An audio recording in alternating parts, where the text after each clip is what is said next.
Tay, kanina pa po ba kayo dyan?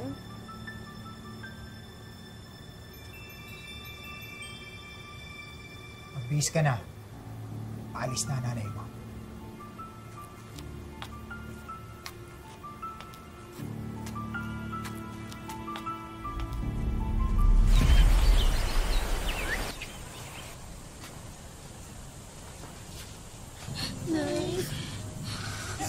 Nay, huwag niyo naman po kami iiwan. Anak, hindi ba nga napag-usapan na natin ito? Alam niyo naman kung bakit ko ginagawa ito, di ba? Para sa pamilya natin, di ba? Wala naman kayong umiyak. Lalo kung nahihirapan yan eh. Sandali lang ito. At saka isa pa, siya naman ang tatay niyo, oh. Siya naman mag-aalaga sa inyo habang wala ako. Malis ka na, baka mahuli ka pa eh. Giselle, paalisin mo na nga nanay mo. Anak, sige na. Mag-iingat kayo, ha? Mag-iingat kayo. Ikaw rin, Nay. Alagaan mo yung mga bata, ha? Hindi mo pababayaan yan. Nay! Nay! Nay! Ano yan? Pasok na. Pasok na sinabi. Hoy, kayo ha. Kung ayaw niyo magturuan sa akin. Pasok! Sinabi na pasok eh! Ate! Pasok!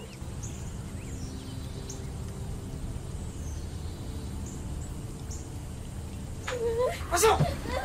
Tsaka!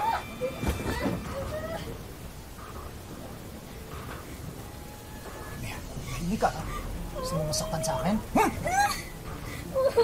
Bermea, wala na ang nanay mo. Hindi na babalik yun, kaya ako na masusunod sa bahay na to. Sasaktan sa akin.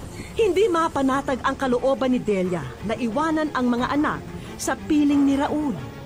Parang may pumipigil sa kanyang umalis. Alikay!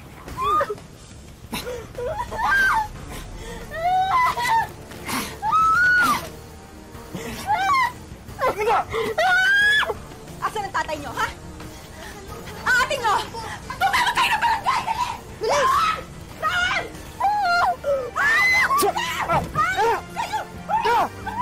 Ano ba? Walang iyakan, demonyo! Ganyan palang ginagawa mo sa anak natin! Anong ginagawa? Walang iyakan, demonyo! Sarili mong laman ng sarili mong dugo! Bakit? Ano nagawa yun? Eh, ikaw! Anong ginagawa mo? Umalis ka! Dahil mukha kang pera, nagmamalinis ka pa! Tumimik ka! Masasaktan ka sa akin! Doon po sila sa loob! Tumahimik ka, ha?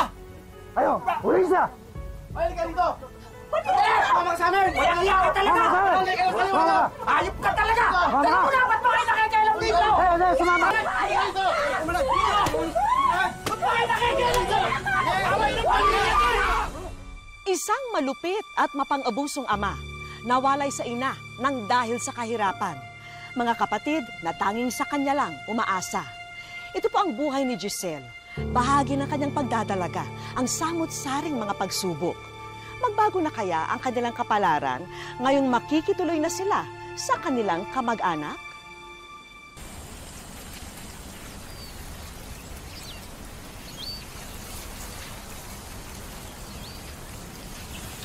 Ay, saan po ba tayo pupunta? Sa Auntie Marisa niyo. Doon muna kayo titira. Hindi po ba masungod yung asawa niyo? Actually dito, hindi naman siguro. Tsaka nandun naman yung Auntie Marisa niyo. Siya mag-aalaga sa inyo, ha? Pansamantala lang to. Hindi ka na.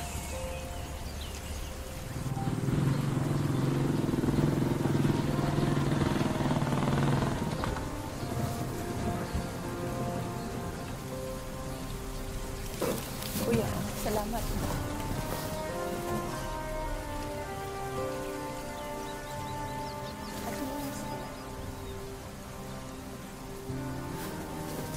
Kuya, Balitaan ko nangyari. grabe talagang ginawa niya sa mga anak ko. Lalo na dito kay Giselle. Ate, pasensya na, pero ihahabilin ko na lang muna yung mga bata dito, ha, sa inyo ni Kuya. Sige, huwag kang mag-alala. Kami naman ang bahala sa kanila.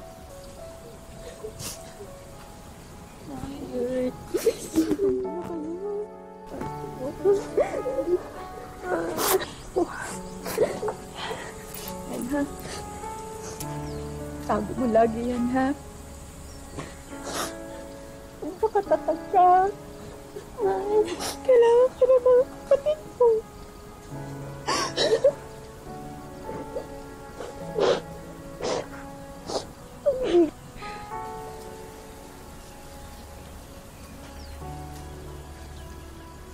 Ate, salamat, ha? Kayo na muna bahala sa mga anak ko, ha? At saka hayaan niyo, pag nakabawi na ako dun sa abroad, mapapadala ako para sa inyong lahat. Mag-alala ako nang bahala sa mga bata. Iingat ka daw, ha? Huwag ka mag-alala. Ako nang bahala sa mga pamangkin ko. Salamat. Sige, sige. Sige na, mag-ingat ka. Sige na, sige na. Kuya, salamat, ha? Ingat ka Ingat ka. doon, ha?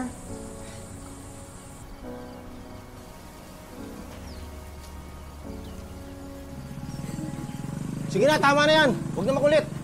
Papasukin mo na nga yan. Naririndi na ako sa iyakan yan eh. Pumasok na kayo.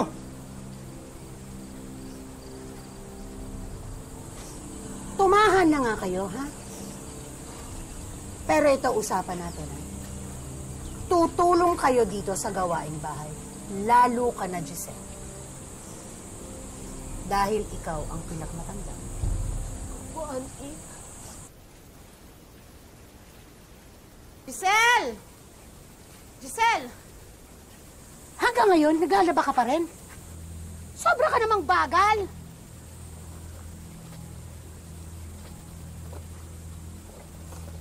Ano ba naman to? Bakit may amoy yan? Ha? Hindi ka ba tinuruan ng nanay mo pa paano maglaba? Kailangan lahat ituro ko sa'yo, ha? Kakainis ka? Ano to? Pasensya na po, hindi ko po kasi namalayan na, Alam mo bang kabibili ko lang yan? Nahawahan na? Gusto mo matuto maglaba? Sige, tuturuan kita maglaba. Alam mo ba kung paano magkula? Ganito magkula. Ayan ang pagkukula. Yan! Yan! Ano? Ulitin mo yan lahat. Ulitin mo yan lahat. Wala kang kwenta.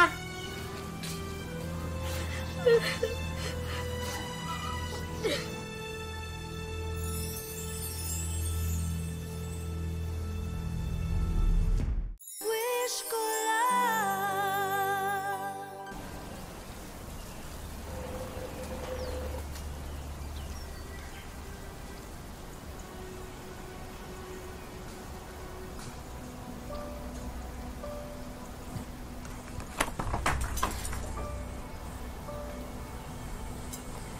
Ang tigas din ang ulo mo, no?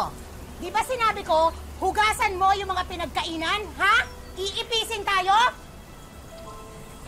Pasensya na po, Auntie. Hindi pa po kasi ako tapos magplancha pero isusunod ko na po. Oo niya namang ginawa ng isa na yan. Simpleng paghuhugas lang, hindi mo magawa, ha? Damputin mo yan! Damputin mo yan! Damputin mo yan! Kabagal-bagal! Kaya naiipunan ng gawain eh! Kuha mo nga ako ng tubig. Hoy, kinakausap kita. Ikuha mo nga ako ng tubig. Opo, ito na po. Pakibilisan lang, oh. Tingnan mo. Ang bagal, di ba? Parang senyorita. Hoy, bilisan mo! Kaya ka naiipunan ng gawain. Pag ako nainis sa inyo, pakakainin ko kayo ng mga ipis dito eh. Makita nyo eh! Sige na, ligpitin mo na yan. Tigilan mo na yung iyak-iyak na yan, ha? Sumasakit ang ulo ko sa kakaiyak na yan. Kayo naman may kasalanan yan, eh.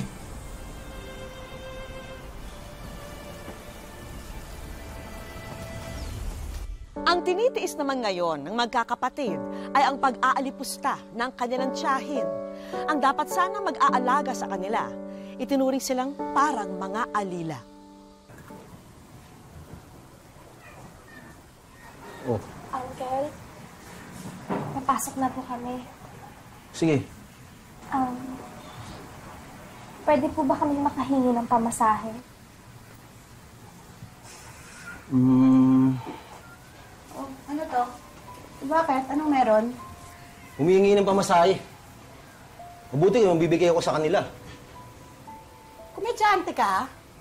Nagpapatawa ka? Alam niyo bang 3 buwan na kayong nandito? Pero hanggang ngayon hindi pa rin nagpapadala yung magaling ninyong ina? Anong akala nyo sa amin, ha? Mayaman? Ewan ko ba dyan sa nanay ninyo? Bakit kayo pinagsisiksikan sa akin dito?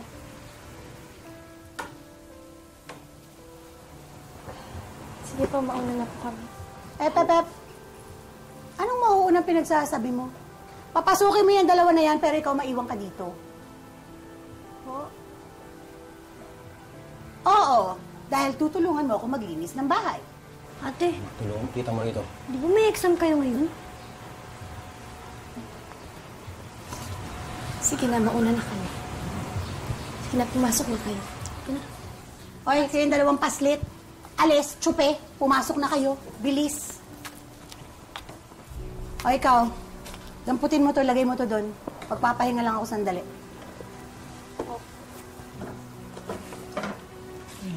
Init. Oh, to. Ano to? Ano yan? Eh di sa kanila. Oo. Sige, ako nang bahala dito. Aga-aga itong mga batang to, pinaiinit yung ulo ko. Eh, ikaw naman kasi laging ganyan ka na lang eh. O, anong tinitingin mo dyan? Gawin mo na yung pinagagawa sa'yo. Maya, madilitikan ka na naman yan eh. Bagamat hirap na silang magkakapatid, itinago pa rin ni Giselle ang tunay na kalagayan nila mula sa magulang dahil alam din niyang naghihirap din ang ina sa ibang bansa. Kaya sa ngayon, kinailangan niyang maging ama at ina kina Jepoy at Potpot. Ate. Jepoy. Oy, Jepoy, halika nga rito. Huwag yung para ka senyorito dyan. Please. Bakit po? Napapagawa ako. Auntie, ano po yung gagawin? Ako na lang po gagawa. Hoy, ikaw tumigil ka nga, ha? Pagpatuloy mo yung pinagagawa ko sa'yo, kaya nasa-spoil tong kapatid mo eh. Halika rito, masahin mo ako. Baba mo yung bag mo. Opo, Auntie. Bilis! Ang bagal. Ay, yan, sarap. Diinan mo. Sobrang nakakapagod itong araw na to. Init pa. Aray, Lechika! Sinasadya mo ba, ha? Auntie, huwag niyo naman saktan yung kapatid Ano ko. pinagsasabi mo? Ha? Pinagtatanggol mo pa yung kapatid mo, ha? Auntie, hindi naman niya alam yung ginagawa niya eh. Huwag niyo naman po sana siyang saktan. Anong hindi? Eh, ang tanda-tanda na niyan, ha? Ang init-init naman, pinapainit niyo pa yung ulo ko? Pumasok kayo sa loob!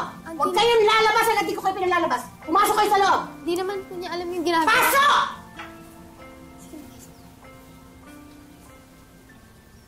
Mga sagot pa to? Ate, hindi ko na kaya. Gutom na ako. Kaya mo yan. Sige na, tapusin niyo na yung assignment niyo. Sayang pa man din yung grades niyo, tataas. Ako rin, ate. Gutom na rin ako.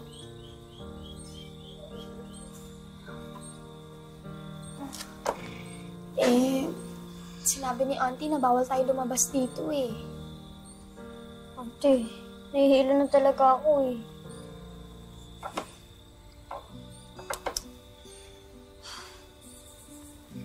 Okay, sige. Gagawa ko ng paraan pero kailangan niyo muna tapusin yung homework niyo. Okay? Opo.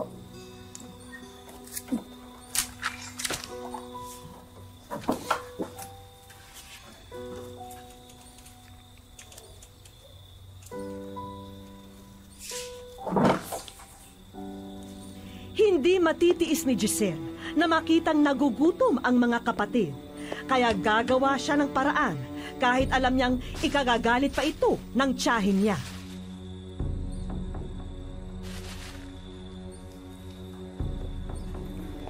Eto. Kain na. Eto, kainin mo. Sensya na nga. Ganun ako. Sige na, kumain na kayo. Tapos matulog tayo pagkatapos kasi maaga pa ang gising niyo bukas, ha? Sige, ito pa. Hati kayo. Sige na, Lisa. Lisa, kumain. Tulog. Lisa.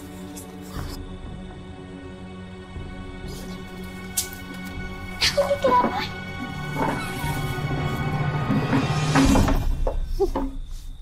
Anong sinabi ko, ha? Di ba sinabi ko walang lalabas sa inyo ng kwartong to? Kaya Pero anong ginawa ninyo? Ha? Ninakawan niyo ako ng pagkain? Auntie, pasensya po. Nagugutom na po kasi yung kapatid ko eh. Nagugutom? Nagugutom, ha? Eh, ang lalaki niyo sa mga kapatid mo. Nagugutom. Talagang ang titigas. Wala kayong ginawa ko ni Consuelo. Sumasalang ka! Ha? Bukas ka na kayong nanay niyo. May nagagawa para sa akin. Eh, wala. Ito kayo nakawala ko. Ha? Mga leche kayo! Mga leche kayo!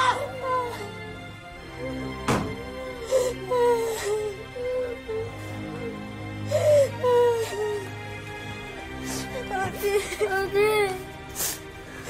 Ate! Napamakadal kami. Ate, sorry na. Ate, ayoko na dito. Umalis na tayo dito.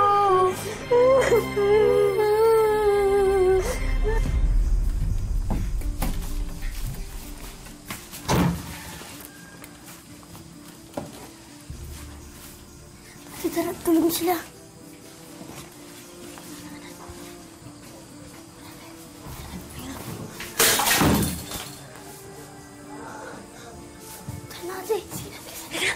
Sige na, pagpag.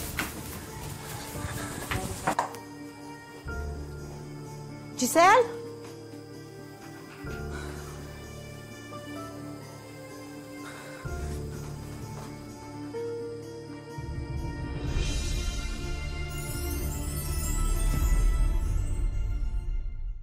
Wish ko lang.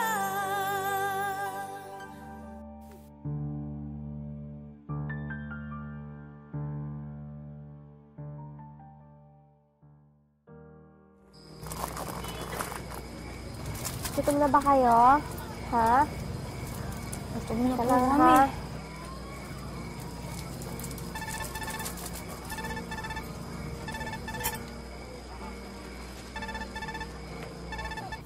Hello, anak. Giselle. Kamusta na kayo? Nay, okay naman po kami. Kinakaya naman po namin dito. Anak, pasensya na ha. Kasi wala naman akong alam na ibang bahay na pwede niyong tirhan sa ngayon. Kaya dyan ko lang kayo iniwan. Pero, pansamantala lang naman to eh, ha? Hayaan mo, anak. Pagbalik ko, babawi ako. Sana.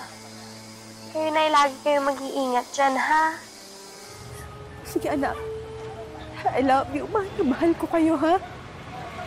Bye-bye.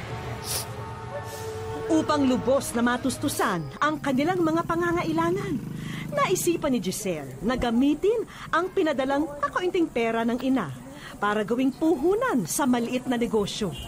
Ito ba yung dalagang sinasabi mo sa akin, Eric? Oo, siya yun. Hello po, Aling Doray. Gusto niyo po ba ng barbecue? Hindi. Nakita ka kasi nitong kaibigan ko si Eric. Baka gusto mo raw kung sumali sa beauty contest. May potential ka. Ako po, Aling Doray. Wala po akong hilig sa ganyan. Ano ba kayo? At saka, sa itsura kong to, pwede ako sa ganun. Parang hindi naman ata pwede. Gusto mo akong bahala sa'yo. Gown mo, pag may makeup, akong bahala dyan. Kapag nanalo ka, may cash prize naman to. Makakatulong sa inyo to. Di ba? Ate, sayang yun. May premyo. Sige na, ito naman subok lang. Malay mo, 3,000 din to, sayang din.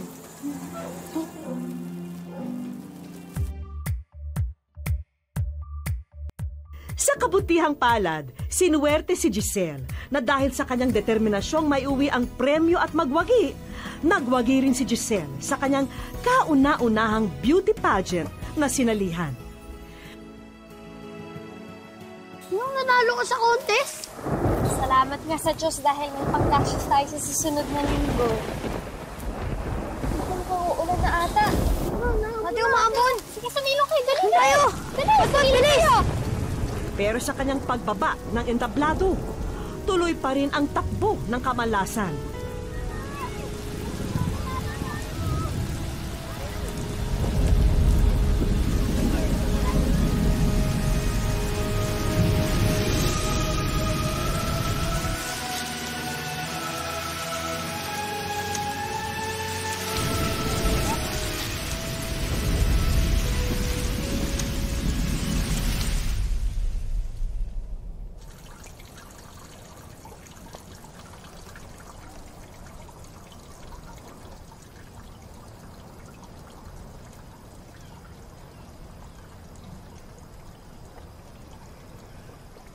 Jepoy, Pot-Pot, gising na. Ate. Gising na. Ate. May bagyo pa ba? Wala na. Sabi ko sa'yo, lilipas din yun eh. Ate, ano na pong gagawin natin sa bahay? Sira-sira na po eh. Eh di, tulungan-tulungan natin. Diba? Maayos na naman natin to eh. Kaya ba natin yun? Oo naman. Kahit ano, kakayanin natin. Lipas din to, okay? O, sige na. Gising na kayo, magligpit na tayo, ha? Sige na, Pot-Pot.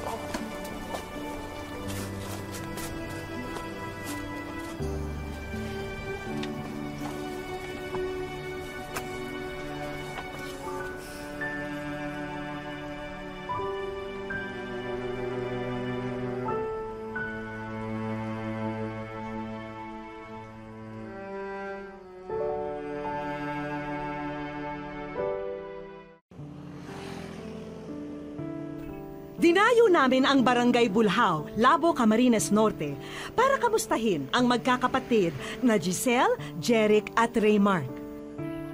May time po na dumarating sa point na parang hindi ko na kaya, parang yung feeling na suko na po kami. Si mama po, nasa ibang bansa po nagtratrabaho sa Qatar para mapag-aral po kami, tapos yung pangangailangan namin araw-araw. Pero si papa po, wala po siya. Hiwalay na po sila. Mahirap daw pagsabayin ang pagiging anak at magulang. Pero batid ni Giselle na ito na ang kapalarang kailangan niyang tiisin ngayon. Mahirap po, sobrang hirap, pero kinakaya ko naman po kasi para rin naman po yun sa amin.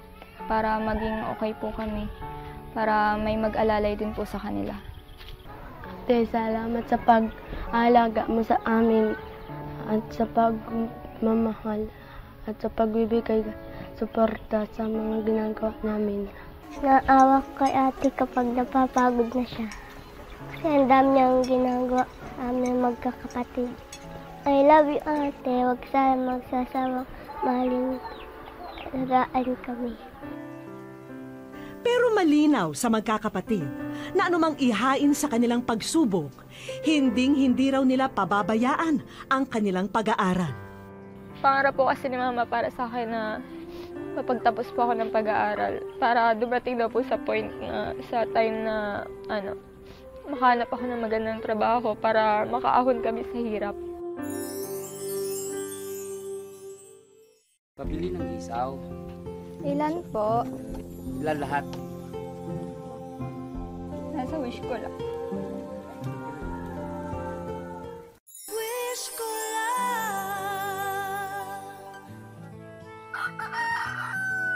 Kinabukasan, maagang nagbenta ng inihaw ang magkakapatid. Pabili ng isaw. Ilan po? Ilan lahat? 45. At nakabuena mano kaagad sina Giselle. Wish ko lang po. Nasa wish ko lang. Hindi na napigilan ni Giselle ang maluha sa nakita. Masaya po. Sobrang saya po. Handa na ba kayo sa mga sorpresang naghihintay sa inyo? Hindi makapaniwala ang magkakapatid sa samot-saring regalo na tumambad sa kanila. Unang-una po, nagpapasalamat po ako kay God kasi nadinig po niya yung prayer ko, yung panalangin ko po. Tapos, nagpapasalamat po ako sa programa, wish ko lang. Malaki po kasi isa na rin po ito sa mapagkukunan namin ng pandagdag sa kabuhayan namin. Unahin na natin ang mga karagdagang gamit para sa inyong tahanan. Narito ang ilang laruan at gadgets para kina Jeric at Raymark.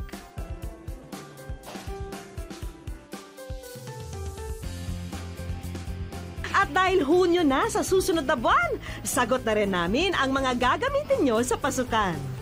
Malaking tulong po ito para sa amin kasi hindi na po namin bibilihin. Magiging dealer na kayo ng meat products na ito. At may food cart din na bagong pagkakaabalahan. Pagsisigapan po namin itong pagtulong-tulungan ng magkakapatid para mapalago at mapaunlad po namin ito. Pero ang pinakaasam niyong makapagtapos ng pag-aaral, abot kamay na. Dahil may regalo ang munisipyo ng Labo para sa inyo. Bibigyan ka namin ng scholarship ng munisipyo para ikaw ay makapag-aral ng college. Pagdating naman sa allowance, I will personally give you my personal money para ito magamit mo sa iyong pagpasok sa iyong eskwelahan. So all of you, kayong tatlo, I can assure you na matutulungan namin kayo para makapag-aral at makapasok sa eskwelahan. Para sa akin, sobrang mahalaga po nito sa akin kasi tungkol po ito sa education ko.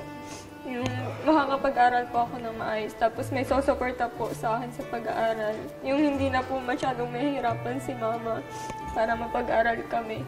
Kasi para sa akin po, ang edukasyon ay napakahalaga po sa buhay namin. Ito po yung kayamanan na hindi makukuha ng ibang tao. Huwag po tayong magpakulong sa lungkot ng kahapon. Harapin natin ang bawat araw na puno ng pag-asa, sipag at tiyaga nang sa gayong dumating din sa atin ang biyaya. Maraming salamat po mga kapuso. Ako po si Vicky Morales at ito ang Wish Ko Lang.